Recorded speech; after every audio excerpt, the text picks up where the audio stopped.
I'm Nye, and today I'm speaking to Georgia Davis about her journalism career and how she got here. So, Georgia, would you like to introduce yourself? Sure. Hi, I'm Georgia, and I'm a freelance writer, journalist, and editor.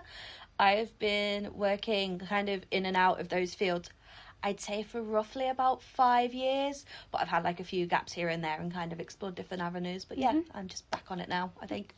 Good. So you founded Flipscreen. I did. How did that come about? Where did you get the idea from, and who did you found it with? Yeah.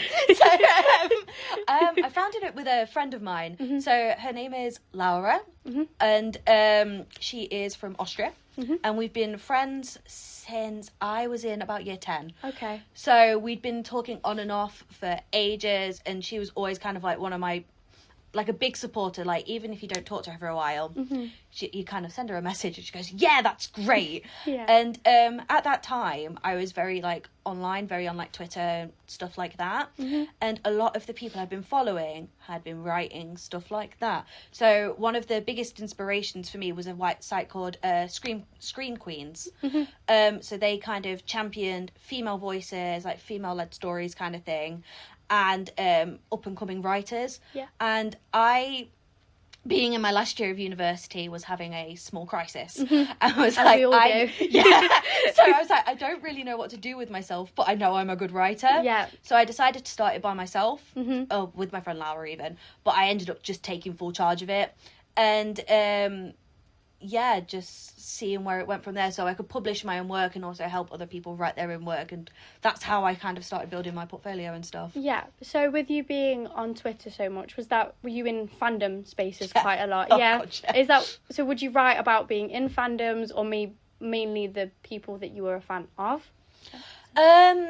So normally what I would write about is kind of whatever came to mind. So a lot of the time I would write about, I guess, fandom-y stuff. So a lot of what I wrote about was features. Yeah. So, like, my first ever one I did was on Pushing Daisies, and stuff like that. And you'd have, like, I think I did one on, like, I feel like I've done one on, like, YouTube, LGBT, stuff like that.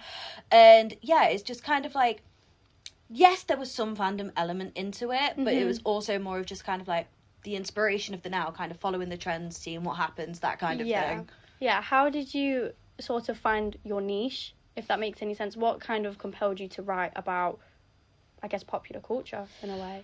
I just really liked it. Yeah. Like, in university, my degree is in, it's media and performance. So technically it's like 50% acting and 50% media production. But it's something I kind of tripped and fell into. Yeah. So I originally went to High Pavement and stuff like that. Yeah. And there, I originally signed up to do film. Okay. But I couldn't get on the course because I did drama. Okay. So they actually put me onto the media course, and I loved it. I loved media theory, which is kind of how it slowly kind of domino effect trickled its way into being my niche. Yeah. Because I love media theory. I love media analytics so much, and I love, like, diving into stuff like that and, like, dissecting it. Yeah. And that's kind of how I tripped and fell into it. But then I lived in South Korea for 2 years. Yeah. And because of that, I developed a lot of, like, interest in K-pop and K-dramas and stuff. And because at that time there wasn't as much interest, not that many writers about it, I found quite an easy niche to get into. Yeah. Which kind of helped me build it up that way, because it's gaining so much popularity, but there's not as many writers about it. Yeah. It kind of helped me build it that way. So you went to University of Salford. Yes. It's media and performance, so it's like media and performance. Yeah, sorry. Yeah. Did you ever imagine that you would kind of go down the writing route when you were in university? So, believe it or not, I always wanted to be an actor. Okay. So yeah, my dream in life was always to be an actor, but then as I was coming to, like, time to apply for universities, I had a crisis. Yeah. So there's, like, a common theme. Just constantly having a crisis. Yeah. And I was basically like, I love acting, but I'm terrified to audition, and I know I'm not going to get into a drama school. Yeah. But all my friends and family were like, but you love media, it's all you talk about. Yeah. So my degree ended up kind of being like a compromise of the two worlds.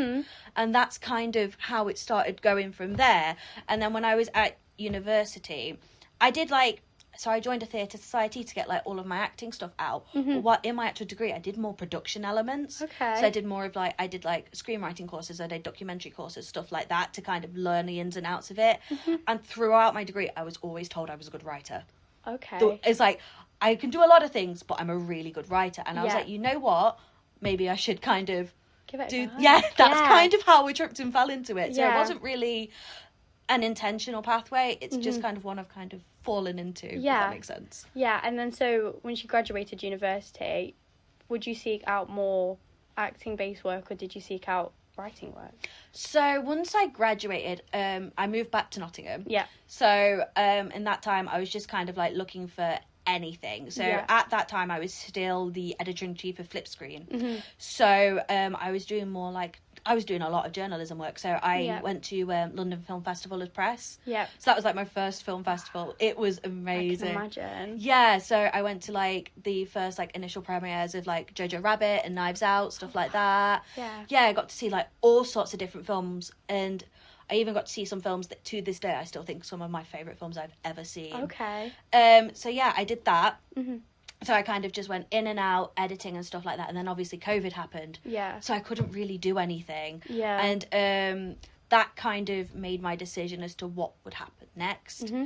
Because as much as I loved my writing and stuff like that, I was getting slightly burned out. Yeah. And so that's why I decided to kind of retrain, and then I went abroad for a bit to kind of give myself some headspace, go and try something completely new. Yeah. Because like a bucket list thing of mine was always living abroad, Yeah. and I've just And kind you've of ticked it off. oh god, yeah. I love that. And then, so you've worked also with Screen Rant. Yes. Did that come before or after your time abroad? After. Okay. So I came back to the UK in December 2023. Yeah. I took a few months to just kind of recover, and just kind of like Christmas, all that stuff. Mm-hmm. And then I just happened to see that they were advertising for people, and I already had quite, because of all of my like years before career, I had quite a strong portfolio anyway. Yeah.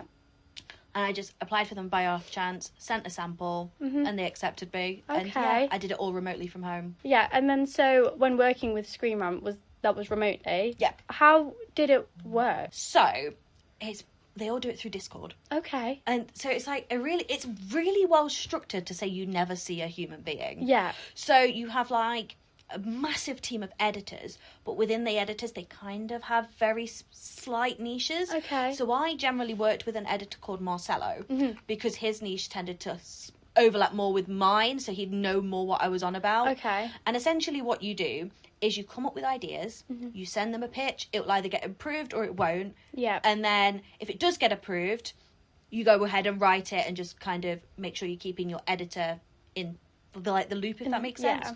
Or what they do is the editors would come up with like pre-made articles that they want written, Okay. and then you could apply to write for those. Mhm. So you had like a set quota that you had to meet. So for me, it was only 5 articles a week, Yeah. but different articles had a different weighting. 5 articles a week. Yeah. Wow. So like, for example, say if you did like a really long list, Yeah. that counts as 2 articles. Oh, okay. Or if you did like one really short article, that's like 0.5. Okay. So it's different weighting, so it's not necessarily 5. But Yeah. it kind of made it into 5, if that makes sense. Yeah. So 5 articles a week. Did Yeah. you ever struggle with burnout at all? Oh, Yeah. God, yeah. Like, once I found my stride, it was quite easy. But one of the reasons I ended up leaving was just because of burnout. Yeah. Just because, like, you're constantly creating ideas and stuff like that. Mhm. But, yeah, pretty much, honestly, Yeah. it was just burnout. Or like to slow down the workload at all? Kind of, yeah. They were very, very, like, open. They were very, honestly, they were lovely people. Yeah. Like, you could just talk to them and be like, I need help. Can I do this, this, and this? And they'd Yeah. most likely sort it for you. Yeah. But as it was still, like, a workplace and a quota, you still had to kind of, like, do something. Yeah. So I tended to kind of avoid the burnout. I tended to just pitch my own stuff because I was a lot more interested. Yeah. And then it helped me kind of beat my quota whilst also kind of being still interested in what I was doing. And doing what you want in Yeah. a way also. So you've run your own publication. What was that like personally? Oh, I loved it. Yeah. I genuinely loved it. I honestly miss it quite a lot. Yeah. So right now it's currently run by a lovely woman called Hayley. Mhm. So she used to be one of the writers and ended up taking it over when I decided to leave. Yeah. Because I wanted to kind of, once I knew I was going abroad, there was no way I was going to manage it, especially with like time zones and stuff. Yeah. But I honestly loved it. Yeah. I loved seeing people submit their work. I loved helping people like shape their work. So one of my favorite things is just like to edit people's work. Yeah. I love it. I genuinely love it. I love, like, even if it's not like to standard per se, I love going through the process of sending rewrites and seeing it like build and seeing people progress and stuff, because a lot of the writers that I helped to work with on Flipscreen, some of them are now like published writers. Oh, wow. So one of them, a lovely woman called Emily Maskell, she's just published some works with, I can't remember what the press company is, but it's all about the unofficial guide to like Wes Anderson and Baz Luhrmann and stuff like that. Yeah, so she used to work with us. And then there's another gentleman called Gavin Spores, who I currently actually work with now on Filmhounds. He's the editor-in-chief now, and he does a lot of like press down in London and stuff like that. So he was at London Film Festival recently and did like interviews with, I can't remember what the films were, but he's done like with some of like the red carpet interviews and stuff like that. Yeah, so it's kind of interesting to see how some of their careers have grown as well.